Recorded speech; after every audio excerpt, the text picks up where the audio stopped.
I'll start with an acknowledgement of country. So we acknowledge the traditional custodians of the land in which we gather, the Wada people of the Noongar. Recognise the continued connection to the land and waters of this beautiful place. So tonight we have Erin Martin with us from IGO. Erin received her PhD in Applied Geology from Curtin University in 2020, during which she worked as a mine geologist at IGO Novo Operations. 2020 to 2022, Erin relocated to Melbourne and completed a postdoctoral fellowship with Monash University's Pulse of the Earth group, where she continues. 2022, Erin returned to Perth to join IGO's Patterson project as an exploration geologist, focusing on sedimentary hosted and intrusion-related copper projects in the region. Erin is an advocate for equality, diversity, and inclusion in STEM, and is the president for Women in Earth Sciences of Australasia. So thank you, everyone, and enjoy the speech.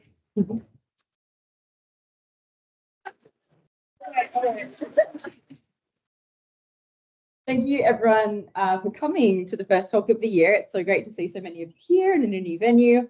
Tonight, I'm going to talk not about geology, which I'm generally much more comfortable with, but I'm going to talk about gender equity, diversity, and inclusion, and particularly talk about why we see so many people leave, or so many women leave geoscience.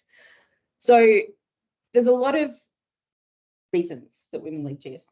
And I think a lot of people have heard of the leaky pipeline and assume that, you know, women get to an age where they have kids, have a family, and then, you know, they just go and do that and they never come back to work. But it's a little bit more complex than that.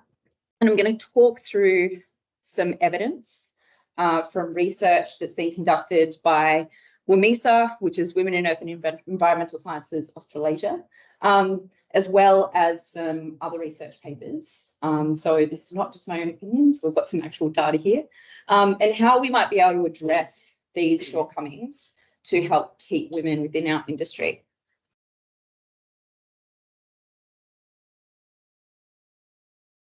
I think that's okay. Okay, so about me, Ryan's already given me a fantastic introduction, so I'll take this opportunity to spruik WOMEESA.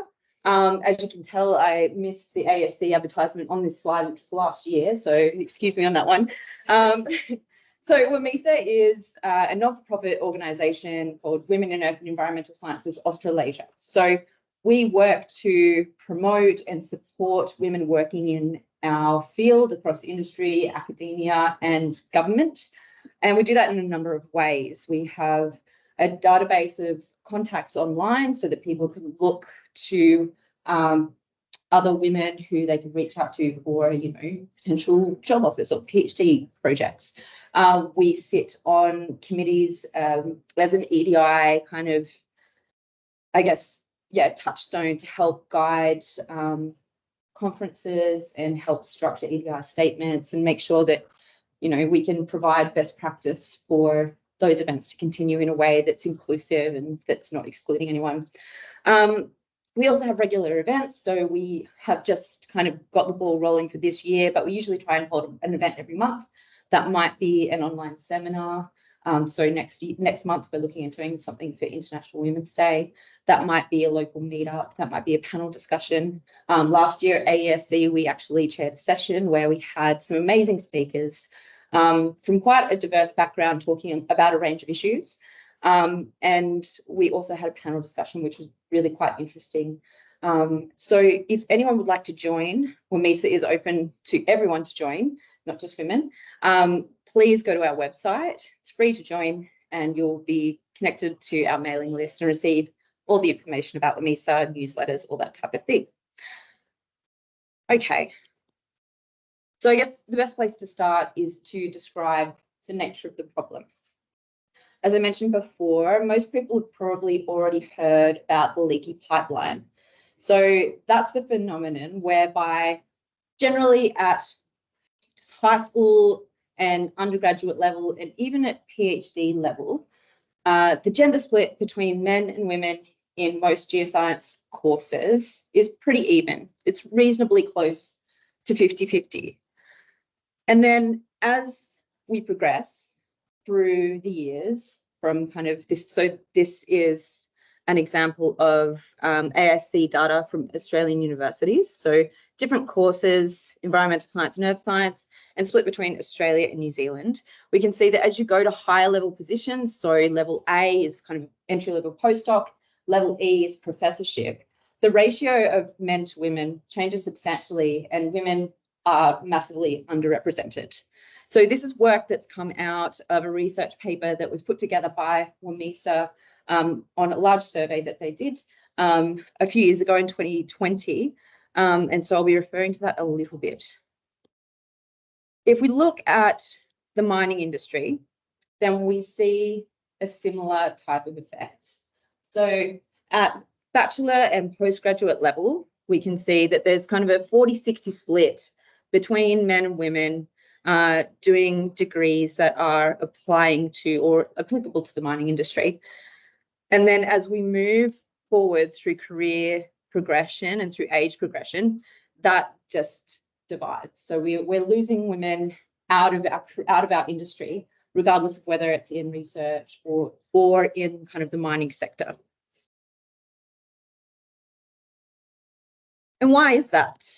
Well, despite the fact that there are more women than men enrolled in universities in Australia, the median starting salary for women in Australia is less than men on average. So as soon as graduates walk out the door, women across the board are earning less than men.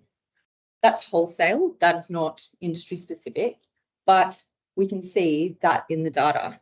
So if we look at the data from kind of 4 years from 2016 to 2019, on average, there's about a 3% difference, which when you look at dollars, that actually adds up, particularly if you're in a graduate role. But there is a business case for change. We can see that in the mining industry, which is the most male-dominated industry in Australia, which has about 17% women. That stat hasn't changed in quite a while. And most of those women are kind of in administrative roles. A lot of them are not in site-based roles. There's really terrible leadership from women, particularly in site-based roles in the mining industry, because we can see that men take up 92% of CEO roles. But research shows that if you have a more diverse executive level, a more diverse C-suite, it leads to actual dollars in the bottom line. Companies with more diverse, higher level management have more profitable. We can see it in the numbers. This also is the case for middle management. More women, more equitable gender diversity means that companies are more financially successful.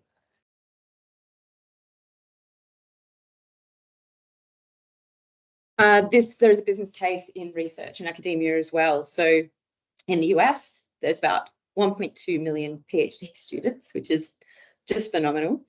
So underrepresented groups, generally kind of women and racial minorities, are shown to produce higher rates of scientific novelty. So in research groups which have more representation from women and racial minorities, the research that they're putting out is more creative, it's more innovative, it's a higher impact. But the problem is there's kind of twofold and a bit of a knife edge here, that often in those instances, people who are from racial minorities or women in those research groups aren't necessarily listened to at the same rate as their male counterparts. And so, we have a diversity innovation paradox happening where we could be really utilising everyone to work together and produce unique and interesting scientific thought. But more often than not, it's the voices, the same voices that are continually being heard. So we need to work on that. So why do women leave geoscience? If we think about why women come to geoscience, so for me, it's because I love geology, I love rocks, love plate tectonics, love being out in the bush. I love it, right? But then when you come to geoscience, you start to get some negative experiences. And over time, those negative experiences kind of pile up to the point that they outweigh your love of your job and you ultimately make the decision to leave. So what we want to try and do is reduce those numbers of, or that number of negative experiences, so that we can keep more women in the industry. But to do that, we need to be able to identify what they are through the statistics. We need an evidence-based approach. There's no point asking women who are still in the industry, women who are still in earth environmental science, why or what the bad experiences are necessarily, or why they left, because they haven't left. They're still there. So we need to be talking to the people who have left and finding out the reasons and the causes as to why those women have left in order to address the problem. And when that happens, it ultimately comes back to 3 psychological factors. First of all, the sense of belonging. So do I fit in? Am I similar to everyone else that's here? Does this make sense?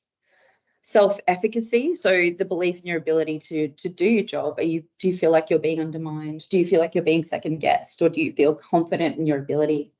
And thirdly, identity. So how strongly do you feel like you identify with your job? You know, we had a presentation from Eleanor Bidach, who's a wheelchair-bound paleontologist. She's a disabled paleontologist and she's fantastic. And she made the point, when you Google paleontologist on the internet, a picture of Indiana Jones turns up. So not really, it's hard to identify with that. No. Okay, so today I'm going to talk about a collection of 8 factors. This is by no means an exhaustive list, but it's a collection of factors that we've been able to put together some research on and also offer some suggestions of ways that we can address these to hopefully help keep women in the science that we love. So firstly, I'm going to start at the beginning where, you know, if you're a geologist or a geoscientist, where we all started, which is an undergraduate degree. And unfortunately, that's where the bad experiences begin for most women. So in studies that have been conducted on trainees and students, interrogating whether or not people had experienced harassment or assault in the workplace. So harassment is inappropriate comments, and unwanted physical contact is assault. So of the respondents, if we look at the trainee column, I got my little laser pointer, let me get it. There we go. If we look at the trainee column, which is the student column, we can see that 84% of women who responded to the survey said that they had experienced some sort of harassment as a student.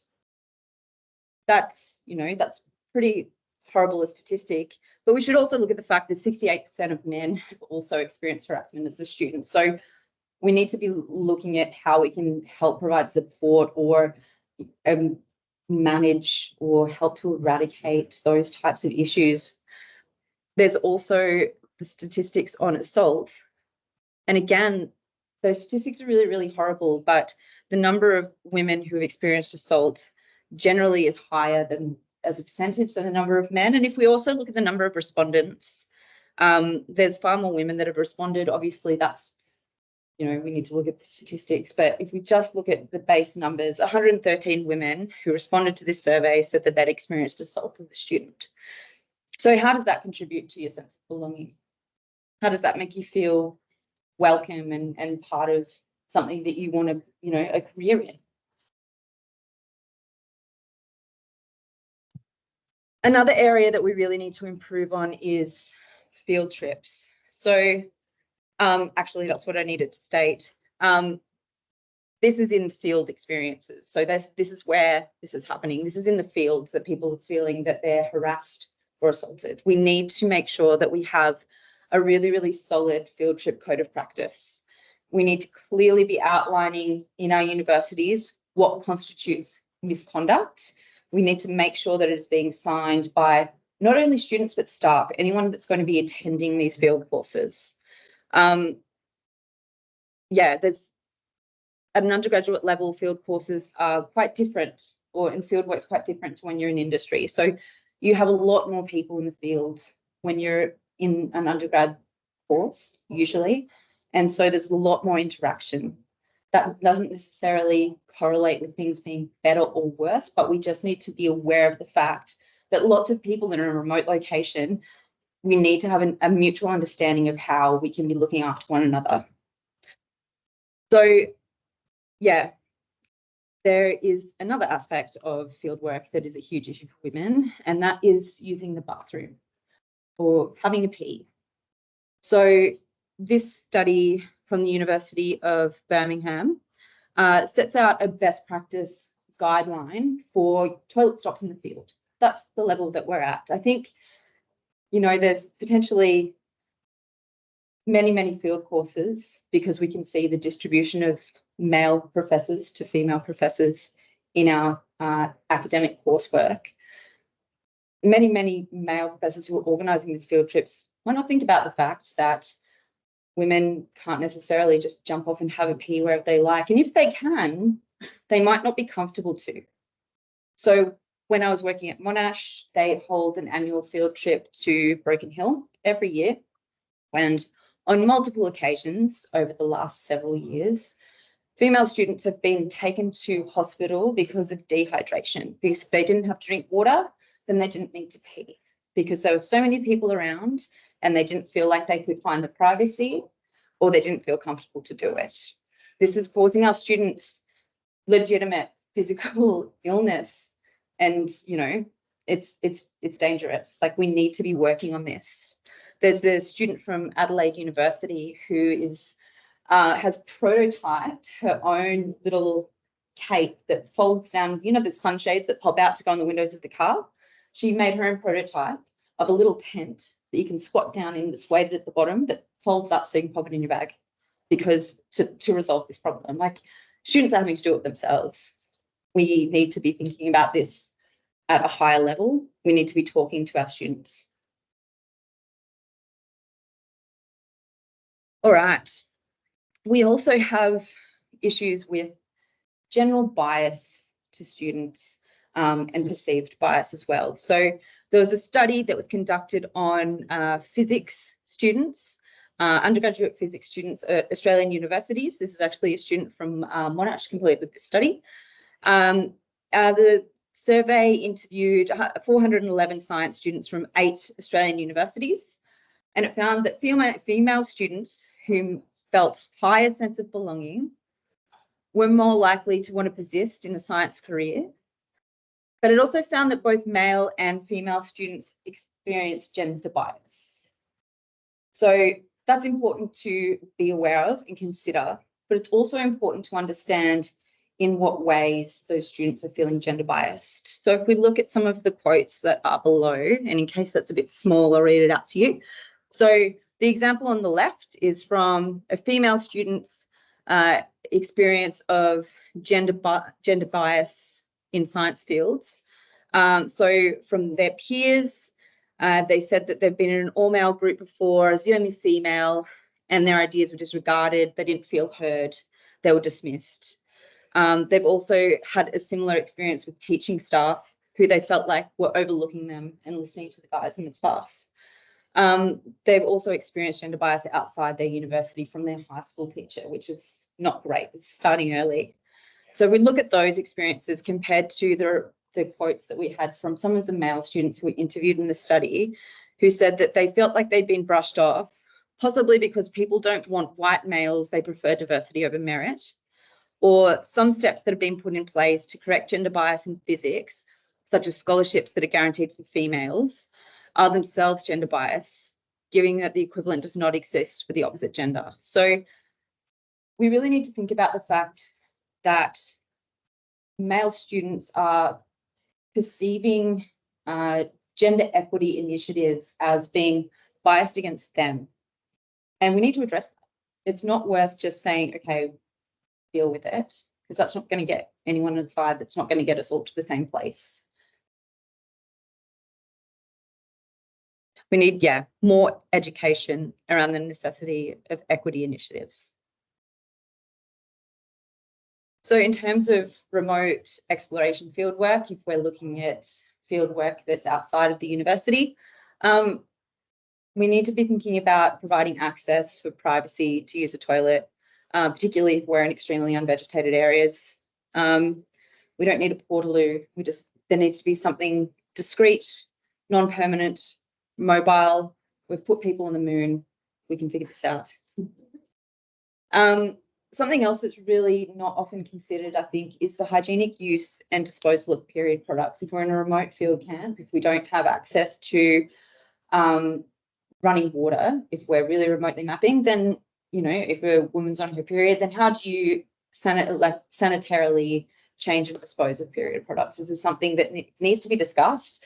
Guys don't love hearing about it, potentially, and I know that's a generalization, but we need to be openly discussing this because it's a real, you know, it's a reality of life.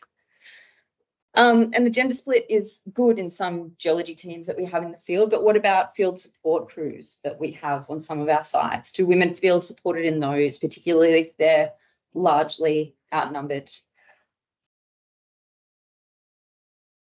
All right, moving on to role models. So it's been demonstrated that role models are really, really important. The expression, be what you can see, holds true in the research. Women who are provided with a female role model don't generally believe the gendered stereotypes. They see women as leaders. They speak up more in group settings. They feel empowered to do that. They also are more likely to choose a subject area for further study or for work when their role model is their lecturer. So having more women in higher level positions across university especially, but not limited to that, is going to inspire more women to continue on their career path and continue to stay in geoscience. So neosexism is an interesting one. You may not be familiar with the term, but it's kind of, I guess, a new form of sexism, which is particularly pertaining to gender equity initiatives. So the cartoon at the bottom, I think you can kind of read. So in the left panel, the lecturer is announcing the winners of the top students of the year and then handing out the awards. And then as those students leave the room, male student says to the female student, well, you only got the award because they need to fill a quota. So that's thinking that, you know, women are being recognized when it's not due to merit because they, you know, we have gender quotas in some areas. You know, it's men who say it's impossible to win an award or a job or get a keynote because of gender equity initiatives. But we can see in the data that that's not the case. I'm going to show some awards that have been handed out in Australia recently, and the vast majority of them are held by men. So it's not the case that men are not being recognised, but there is that neosexism that's kind of creeping in. It also creeps in around misconceptions about the gender pay gap. So I posted on LinkedIn about the gender pay gap in 2022. It was Gender Pay Gap Day, or I can't remember exactly what it's called, but the day that recognises the time of the year where if women stopped working, that's, you know, that's when the pay deficit compared to men on average. So there was a comment that was posted by a male PhD candidate at an Australian university. And they said, looking at this data without context is totally irrelevant. You need to relate pay to experience, and then I suspect the gap will be almost gone. And the fact that most old geologists are male is a legacy issue from attitudes to career choice in the 70s and 80s, and everything's going to be fine. Just give it a couple of years. It's kind of the mentality. And that was liked by quite a few people, not just men, but also some women, and not just people who are at quite an advanced career stage. This was liked by people who are PhD students, early career people, research people, people in industry. So it's not just, you know, the dinosaurs, if you will, or people with outdated ideas that are towards the end of their career that hold these beliefs. It's lots of people have a really deep misunderstanding about what the gender pay gap means. Okay, unequal access to parental leave. So parental leave is super, super important, providing equitable parental leave to both parents is ultimately how we get women back into the workforce across any industry. The only legal requirement from the Australian government for parental leave from a workplace is that they provide unpaid leave as a bare minimum. You do need to be employed by an organisation for 12 months before you're entitled to take any parental leave. The government has planned to increase parental leave to 26 weeks by 2026. So what's available in terms of government parental leave is on the increase. But it's means tested. Government parental leave is means tested. So you need to meet an income test. That income test is not a particularly low bar, but if you're at a mid-career level in the mining industry, you may not meet that means test. So if your company doesn't provide paid parental leave, you're not entitled to any paid parental leave. There's also an issue with male-dominated companies that provide services to the mining industry not providing any access to parental leave for their employees, whether that be through a largely contract-based workforce or whether that being written into company policy. So we've got some examples of parental leave offerings from Australian universities, and you can and organisations as well. And you can see that there is some discrepancies between the birth mother and the non-birth parent in terms of what's being offered. So even in kind of fantastic cases where, for example, the University of Queensland offers 26 weeks, the non-birth parent, the dad, gets 2 weeks. So, you know, if after 6 months, mum wants to come back to work, if after 3 months, mum wants to come back to work, if they're the primary breadwinner, whatever the dynamic, then the father or the co-parent of a child at the University of Queensland, if they're not the birth parent, is entitled to 2 weeks. So there's no support, there's no flexibility. This is forcing birth mothers to be taking as much parental leave as they can because they are effectively being forced to be the primary caregiver in these situations. There's also an issue largely with who is the primary caregiver. And this article from BHP from Mining News highlights that. So there were 2 employees that kind of tried to take BHP to court because they'd taken parental leave.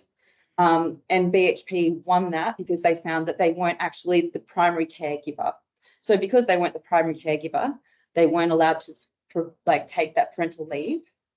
And they were basically forced to pay that back.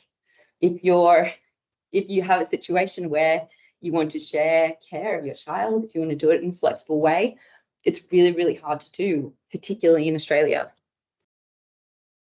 And the ultimate result of that is that there's financial and personal pressure for the entire amount of maternity leave to be used.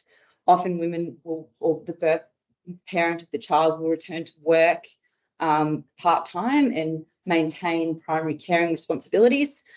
It means that people who are on early career short-term contracts have a real hard time planning a career and a family. If you're on a 12-month, 2-year contract, you know you need to be there before you can take any parental leave, then it puts you in a bit of a funny position.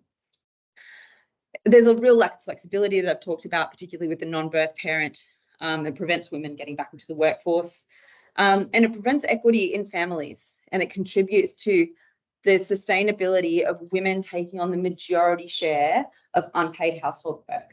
So if we look at the graphs on the right-hand side, we have data from the Institute of Family Studies from 2019. So this is pretty recent.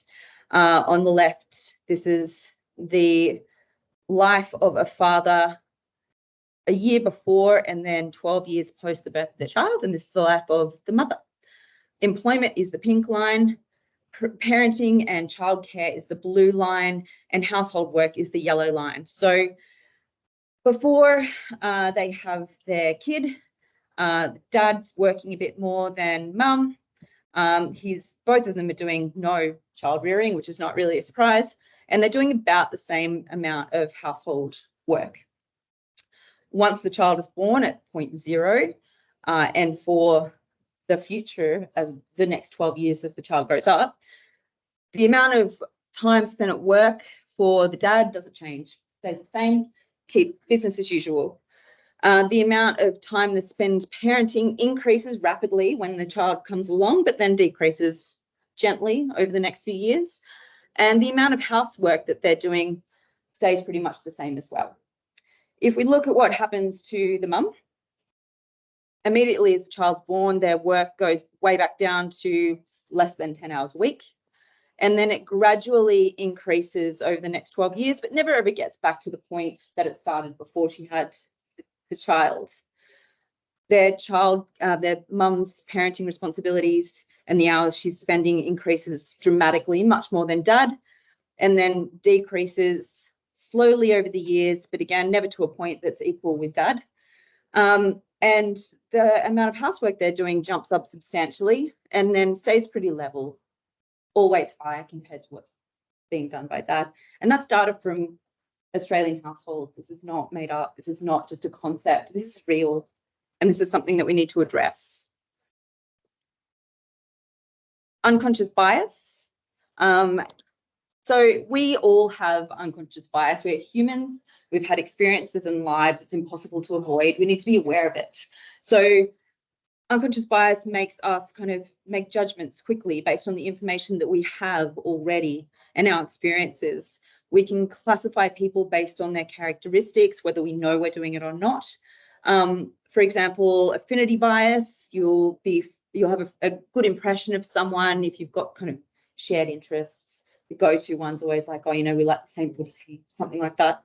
You have a preference of people similar to you. You feel comfortable, you know, as a woman in a group of other women, as a man in a group of other men, for example.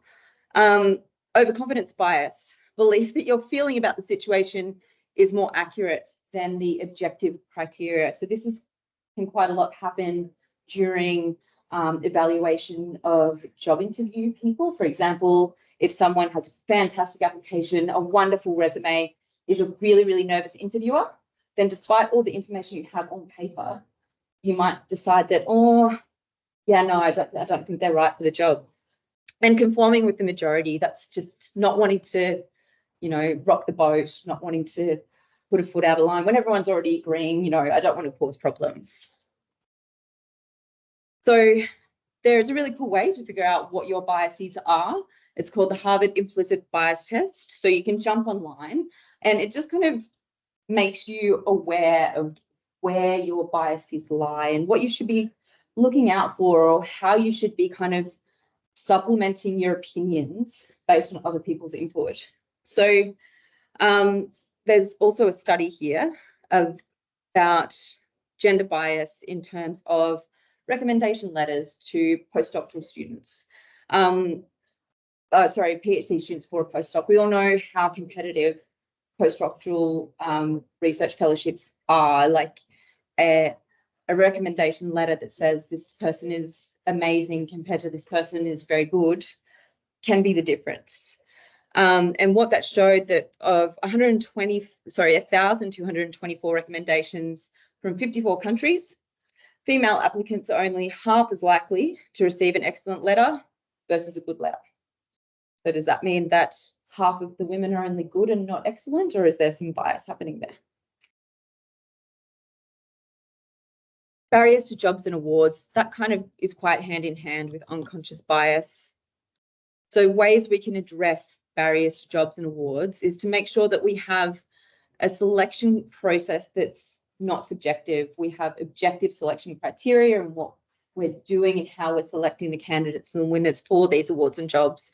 How are we communicating that this award or position is available? Are we circulating it through ways that women might have access to or not? Can people self-nominate?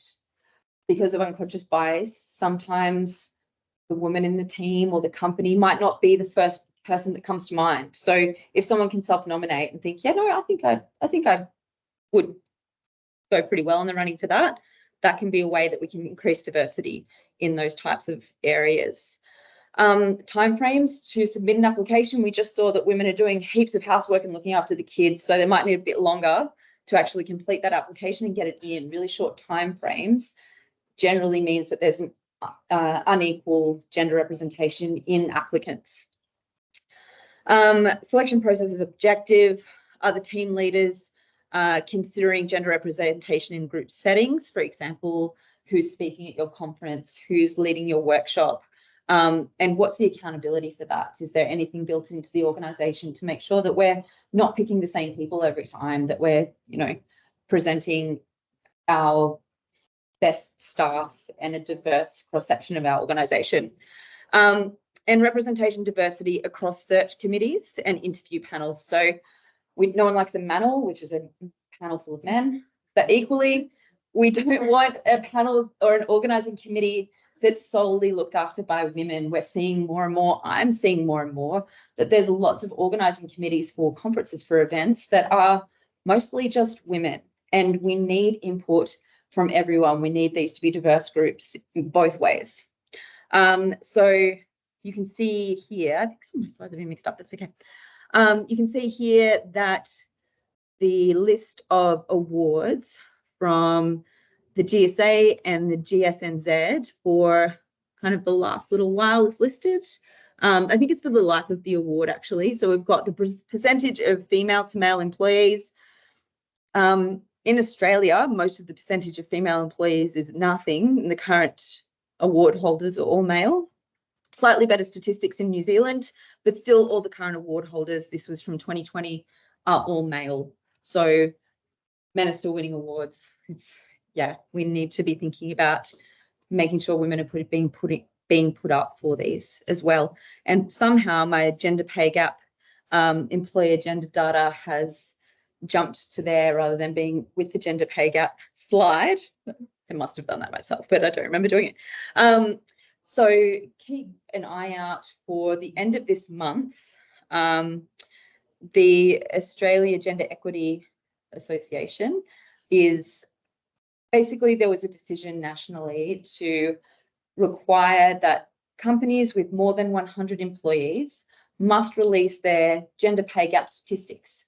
So around, I think it's the 27th of this month, companies will be releasing that information. So you'll be able to see if the company that you work for, is there a gender pay gap? How is this tracking? Is this consistent with what I'm seeing? Obviously, this will be heavily weighted by high-level positions, but it's really going to expose those companies that are really, really top-heavy and not very equitable. Okay.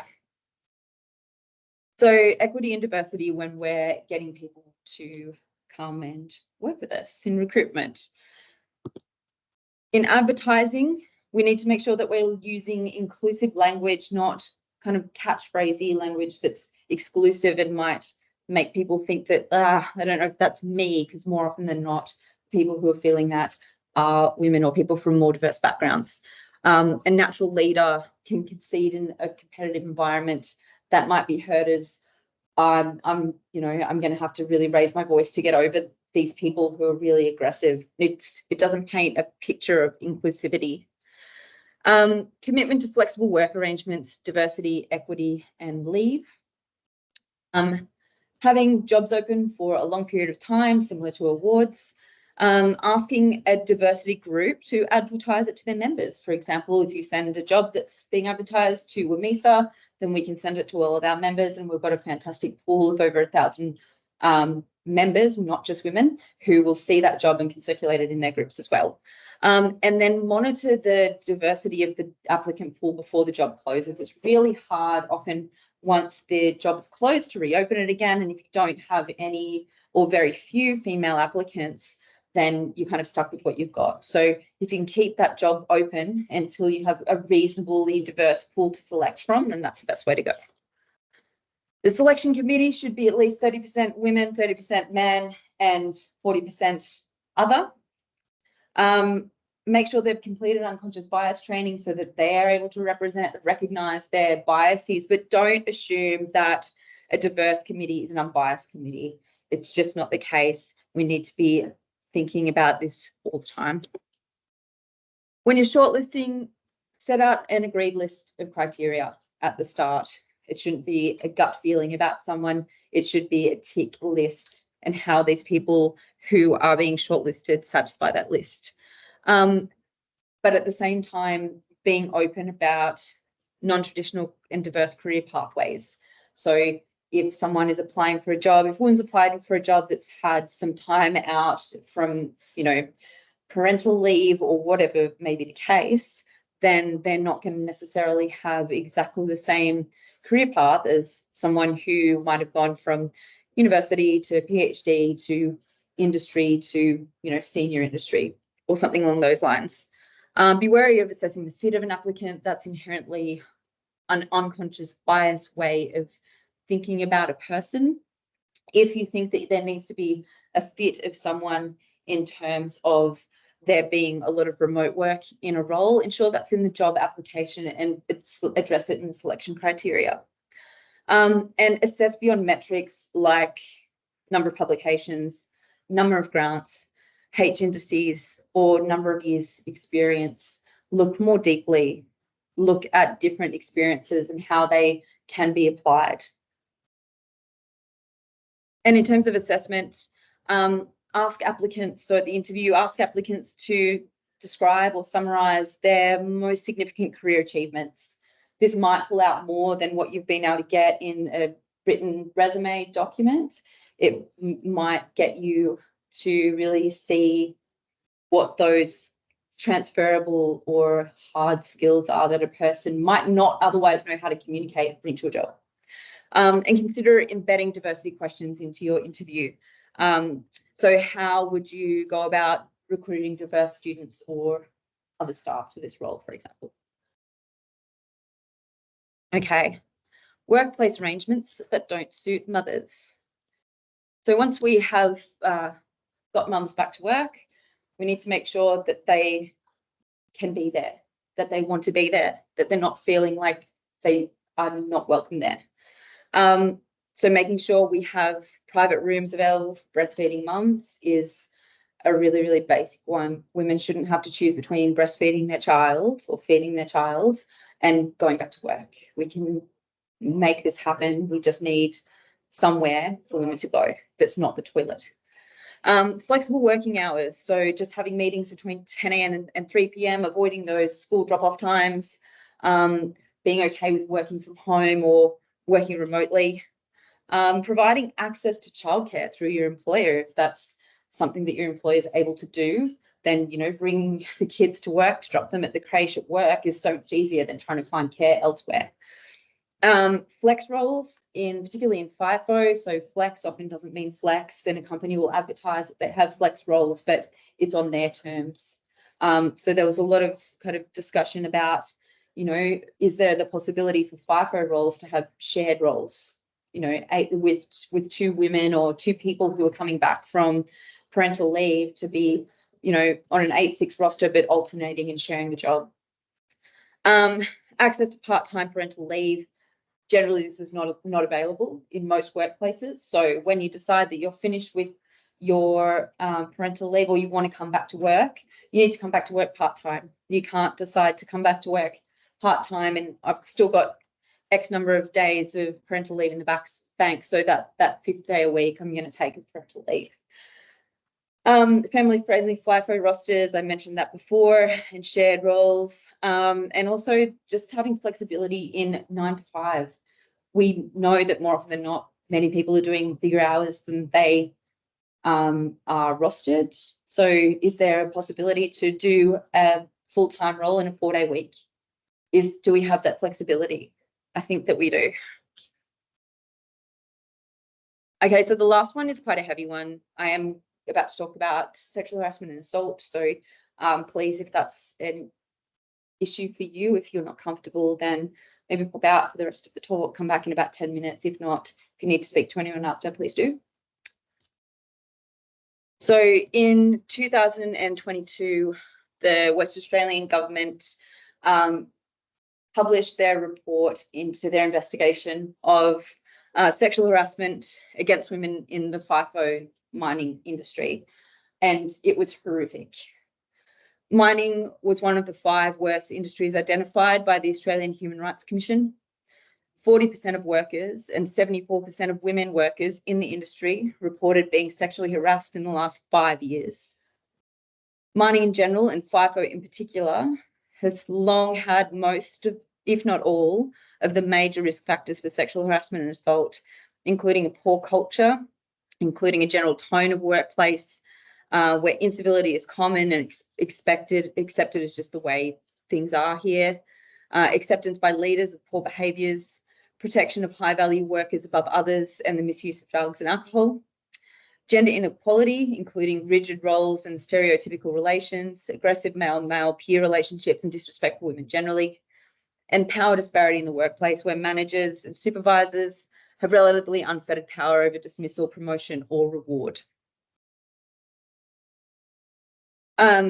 Some of the key findings that this report put forward was that there's a real misunderstanding or a lack of understanding of sexual harassment, and underreporting is one of the biggest problems that's faced. It's not enough for an organisation to say, well, we don't have any reports of sexual harassment or assault in our workplace, so it's not happening here, because we know that people don't report. People are too scared to report. This is much, much bigger than that. It also found that even when people are found to have behaved unacceptably, maybe have been a perpetrator of harassment or assault, there's been a practice of moving them onto the next site. There's a lot of contracting businesses within the mining industry where a company has lots of sites that they contract to. So if there's an issue at one, then that person's just moved on to the next. The industry needs to explore ways to prevent perpetrators from coming back. It's not good enough to sweep it under the rug and put them somewhere else where they don't know the history of that person and it can happen again. In terms of exploration, it frequently involves remote work and contractors and stakeholders, where there's less control over the personnel that we can interact with. There's often very few people. You're often the only woman in a field camp. So we need to be doing the work to be vetting our employees, vetting our contractors, vetting our stakeholders. It's not good enough to be trusting and assume that things are going to be fine. It also found that women are underrepresented across the industry, but especially in site supervision and management roles. There was anecdotal evidence that this increased the risk of incivility and harassment for the few women who were in those roles. And this was in particular because some people perceived them to be as token positions. So again, not actually doing the role because of merit, that, oh, you probably just need a chick there for diversity or whatever. And so they were the target of harassment. In terms of recommendations, it wasn't good enough just to add more women to site-based roles. Mining companies need to improve the gender balance in their workplaces, and part of this must include a greater effort to increase the female workforce participation at supervision and management levels on site. So this needs to be a top-down, not just a bottom-up approach. The mining and resources industry must establish acceptable standards for accommodation. This is a basic finding. We need to make sure that there's sufficient security and safety measures, good lighting, locks that work on rooms, CCTV. You know, we need to, it's at the point now that women need to be able to make sure they can lock themselves in their rooms if we need to. This is not a joke. And the industry should ensure that sexual harassment and assault training is done by an accredited, fit for purpose organisation, and should be mandatory for all employers. So people are able to recognise it, call it out, know what to do if they see it or experience it. Being safe at work is the absolute bare minimum standard.